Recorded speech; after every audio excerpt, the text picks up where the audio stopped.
Did you know that cotton candy depends heavily on the molecular construction of sugar? I asked brightly, grabbing a hunk of my brother Joe's fluffy pink confection and popping it into my mouth. The cotton candy machine uses centrifugal force to spin hot sugar so quickly and cool it so rapidly. The sugar doesn't have time to recrystallize. My date, or so I'd been told, because she didn't seem super attached to me, Penelope Chung, rolled her eyes.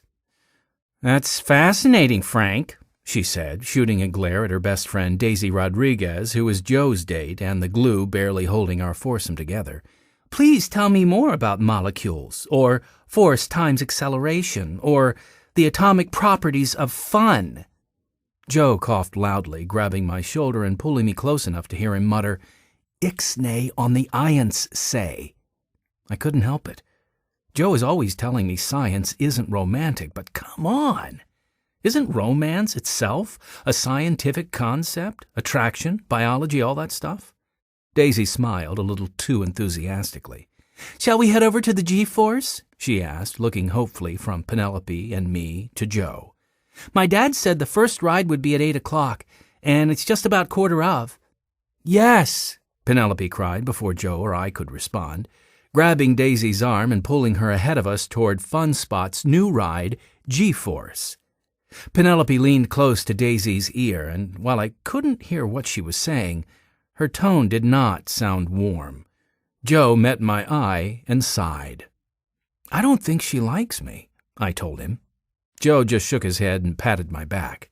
"I think your powers of detection are dead on true." We started walking.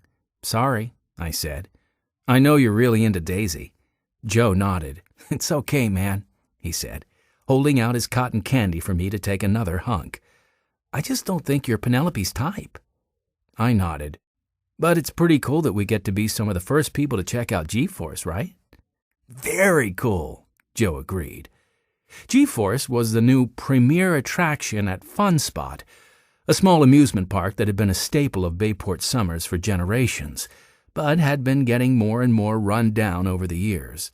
Last fall, Daisy's dad, Hector, had used their entire family's savings to buy the park from its longtime owner, Doug Spencer, who had fallen on hard times. Hector wanted to build Funspot into a top-tier amusement park, the kind of place people would drive hours to visit.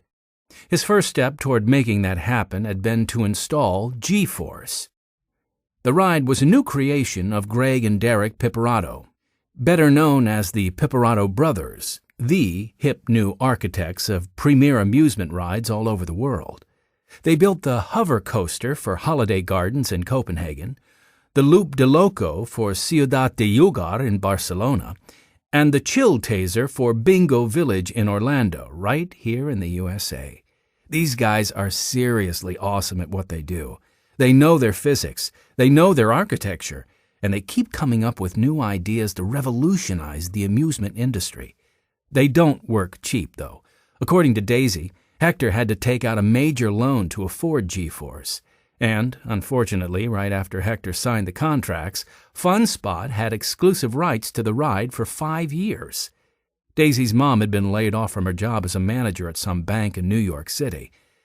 If Daisy and her family had hoped Funspot would be successful before, now their whole future was riding on the park's success. "Wow!" Joe breathed as we turned a corner. And there it was. GForce. For weeks, Hector had paid for advertisements on all the local radio stations. "Come to Funspot to ride GForce. What does it do? You'll have to ride to find out. But one thing's for sure." Here the voice got deep and creepy. "You'll never be the same." I had been sure that seeing the attraction would be a disappointment. I mean, how could you live up to that ad? Put aside the basic scientific impossibilities of its promises, never be the same? What, would it change your molecular structure? It was hard to imagine a ride so impressive that it could stand up to weeks of wondering what it might look like. But the structure in front of me was, in a word, awesome. It was sleek and silver and had the curved, aerodynamic shape of a spaceship. "Wow," I echoed, pointing at it like a kindergartner. "That thing is cool."